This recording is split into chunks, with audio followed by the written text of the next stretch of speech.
to another episode of Entrepreneurs en Fuego. We're documenting the journey of amazing entrepreneurs, one digital footprint at a time. With me I have Yoli Aleman-Rodriguez. Yes, that's correct.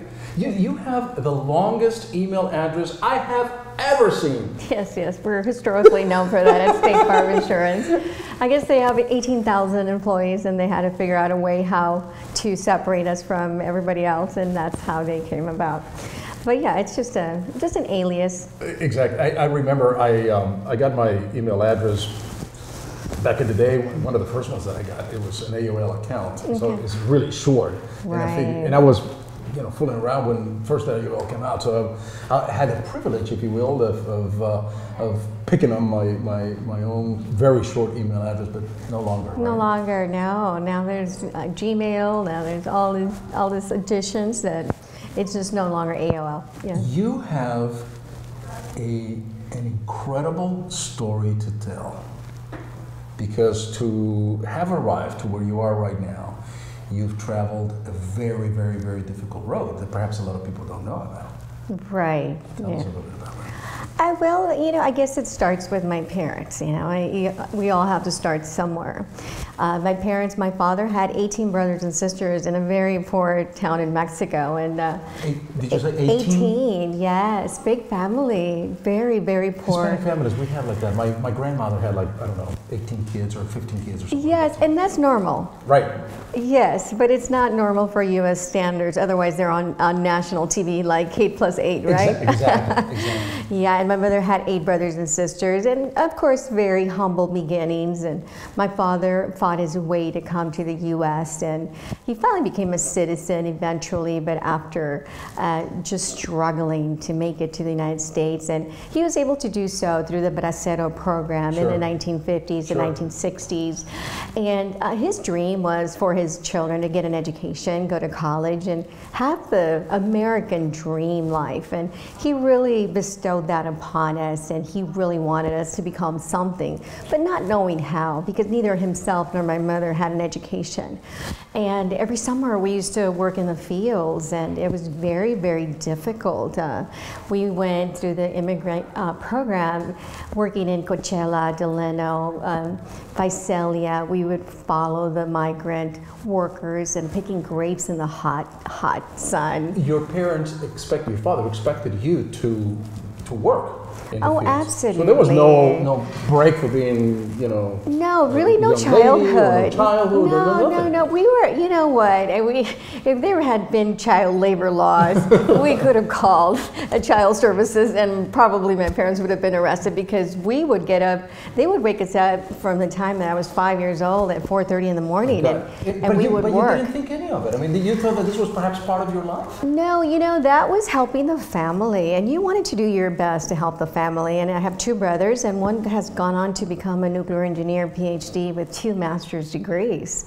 The other one owns his own business, and I'm a successful multi-million-dollar agent at State Farm. So it's one of those things that you do whatever you can as a kid, and you see that there's a need to help out, and there's no question about it. You just help. Did you see yourself as different from other kids? I mean, because you probably saw some other kids, or were you aware that there was another world out there that perhaps you wanted to be a part of, but you didn't belong to at that time? Not really. We all lived in a farm, and my mother was so generous. She was so kind. The bus would come and stop right in front of my house, and my mom would always be giving out tortillas, homemade corn tortillas and beans to every kid that got out. As far as I was concerned, we were the rich kids in town, We were always giving everybody food, and my mom, as soon as you walked through the door, you would have a taco through your mouth. Oh my goodness. So, but they would wake us up very early, and we lived in a farm, and it was about an acre, and we would feed the pigs, we would feed the goats and the chickens, and then we would harvest the corn, we would harvest the garlic that we would sell in the market, and then we would go off to school. And then we come back and go back to harvesting until sundown, and then we would do some homework, not much, and it was lights out, and then start all over again. And it is those values that you learned back then that you take over to further traveling a little bit into the future, then you go to school and you apply the same values that you learn at the farm to graduate successfully, and then then what happens? Yeah, I know. Well, I've worked in the summer with my parents in the fields picking grapes up until I was age 16, and then fortunately I was accepted to college, and I received quite a bit of scholarships, thank God, my brothers and I, and we all went to school, and I graduated, and then State Farm picked me up, and the rest is history. 25 years later, you know, I have a blossoming career. We have 10 employees, and it's an entirely bilingual office, and we've traveled the world. We've accomplished the $1 Million Round Table, which is only the top 1% in the world that achieve that. What is the secret of your success? I think it's having that dream that you can achieve, and having a goal. And my goal was always to have an office, to have a business, to be an entrepreneur, to be a successful entrepreneur. That was always my dream. But initially, when I was about 12 years old, I picked up the book Think and Grow Rich by Napoleon Hill. Sure. And that book really, truly was the defining factor of my life. And that's really what turned my life around, in knowing that if I can dream it, I can achieve it. And as a 12-year-old, you have to write your goals. That's what Napoleon Hill said. So I would write that I wanted to go to college, and I would write that I wanted to be a millionaire one day. And you have to write it every day, and you have to visualize it. And I would put it in my back pocket, and then every time my mom would wash the clothes, it would surface to the top. And my mom would say, "Stop putting papers in your pockets." And yeah, one day, and Napoleon Hill said, once you achieve those goals, you tear that up and you write new ones. So awesome. It's been a process.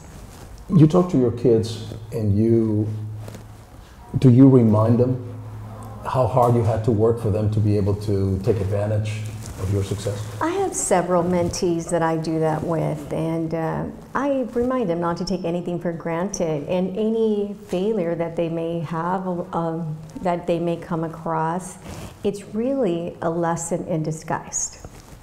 And that problem's going to come across as many times as necessary until they learn that lesson. What's the biggest hurdle that you faced so far? I am in a man's world. Insurance is a man's world, and sometimes when I walk into a business, they're like, "Well, I'd like to talk to your boss." And to this day? To this day, yes. It's hard to understand. Yes. It's hard to comprehend that, right? I mean, 2016. Right, right. And here, this is being said by a very successful woman in all her right. Oh, thank you. Educated, that you would still be treated. Not necessarily all the time, Francisco. I've been not very all the fortunate. time, but still you hear those things where you shouldn't. That should be sometimes, out of the. It'll be people that would prefer to work with opposite sex, and I completely understand that. And you take that lesson and you say, "There's a million other people that I can do business with today," right? Being of Hispanic descent, did you find, as growing into your business, did you find any kind of discrimination of being Hispanic? Was that ever brought up to you at all, or did you ever feel that because you're Hispanic, perhaps you weren't getting the same opportunities as somebody else? I've been very fortunate that has not happened to me, and that's probably because I'm in the Hispanic neighborhood, so I'm very well accepted. Sure, and it's just been, Yoli's a State Farm agent, go see her, or you need advice on something, go see her. So it's almost like I'm the center of influence for what happens in the community. We are very blessed to be able to have a group where we give 150 bicycles to children who are underprivileged from first grade to third grade every year. Phenomenal. And that's because I did not have a bicycle growing up, So now it's like, okay, now it's my turn. Yeah, cool. So now, and that we're going on our 9th, 10th year. I also help Mujer Inc., and I've served on their board. And we take 100 young Latinas on a leadership retreat. It's Friday, Saturday, and we bring them back on Sunday. And Francisco, they go from not being able to make eye contact to saying, look at this board of Latinas, the president of Bank of America, everybody has a degree. If they can do it, we can do it too. They come back saying that they want to be the next president. So for us to have that kind of impact on our community, it's about giving back and making sure that there's going to be other Latinos coming into our shoes and filling out those shoes.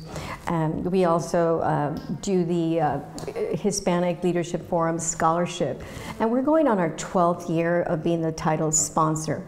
And again, it's about giving back, because I was given so much to get to college and to get through school. I would have never been able to graduate with my degree had it not been for other Latinos that paved the way and that allowed me that opportunity, which I deserve because I was a smart kid. And I was going to say, it was given to you, Yes. but you did something with what was given to you. Absolutely. And It you worked very appreciated hard. that, and you worked hard, Yes. and took advantage of those gifts that were given to you. Right. And a lot of us, we are given gifts every day, right? I mean, Right. we just don't realize them, and we don't take advantage of those, and we don't appreciate them.